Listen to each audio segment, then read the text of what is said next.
देखिए, चलिए अब जवाब नकवी जी की ओर से बनता है। नकवी जी। अमीर जी, देखिए अभी संजय जी ने जो बात कही, उन्होंने बहुत तर्कों और तथ्यों के साथ बात कही है, मैं उसको दोहराता नहीं। मैंने भी तर्क दिया है। नहीं, आपका भी तर्क है। लेकिन एक चीज आप समझिए कि जो पहले और आज में जो जमीन और आसमान का फर्क है। बिल्कुल। मैं महंगाई और ये सारी चीजें रोजगार के साथ जोड़ रहा हूं इसको। देखिए, पहले जो आपको भी पता नहीं याद होगा कि नहीं होगा, आपको भी याद होगा कि कोई भी पेट्रोल पंप ऐसा नहीं होता था जो हफ्ते में 2 दिन बंद नहीं हो जाता था, ड्राई नहीं हो जाता था, लिख दिया जाता था पेट्रोल डीजल नहीं मिलेगा। उसके बाद 4 दिन के बाद जो है वो लंबी लंबी क्यू लगती थी और लोग जो है जिनको जो है वो 10 लीटर चाहिए होता था 20-25 लीटर डलवा लेते थे कि कहीं भैया कल ये पेट्रोल पंप जो है बंद ना हो जाए। जो ये किल्लत दिखाई गई, एक आर्टिफिशियल जो क्राइसिस हुई की गई, वो सिर्फ जो है वो जमाखोरी, मुनाफाखोरी और कालाबाजारियों को मदद करने के लिए की।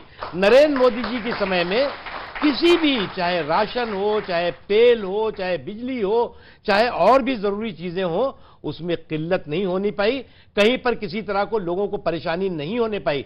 दुनिया के संकट, दुनिया के कंटक, दुनिया की भारत की या दुनिया की शताब्दी की सबसे बड़ी आपदा के बावजूद भी हमारा देश मजबूत भी रहा, महफूज भी रहा। और आज हमारे देश की अर्थव्यवस्था को जब लोग, पूरा दुनिया आंक रहा है तो कह रहा है कि भारत सबसे तेजी से उभरती हुई इकोनॉमी है।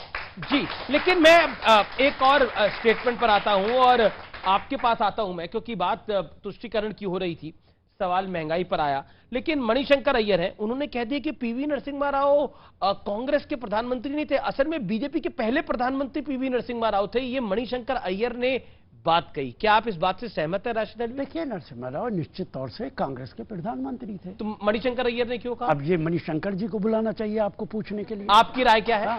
मैं तो कहा कि कांग्रेस के प्रधानमंत्री थे।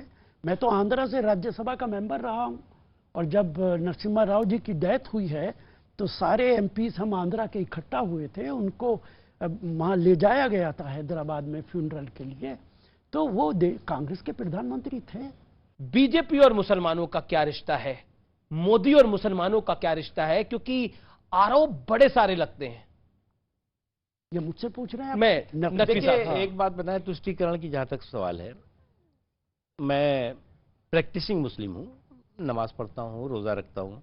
आप भी प्रैक्टिसिंग मुस्लिम हैं, नमाज पढ़ते, रोजा रखते। हमें कोई एतराज नहीं है कि हम टोपी पहने या तिलक लगाएं। लेकिन जो तुष्टीकरण है या जो स्यूडो सेकुलरिज्म है, वो रूम में टोपी और रोड पे तिलक वाला है।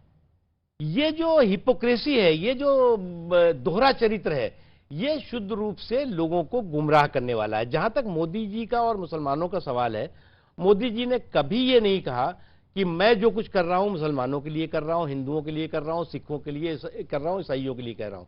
वो हमेशा उन्होंने कहा जो भी हमारी सरकार या मैं कर रहा हूं वो 140 करोड़ हिंदुस्तानियों के लिए कर रहा हूं। हमारी जो है वो प्रतिबद्धता 140 करोड़ हिंदुस्तानी है और इस चीज को उन्होंने साबित करके दिखाया है।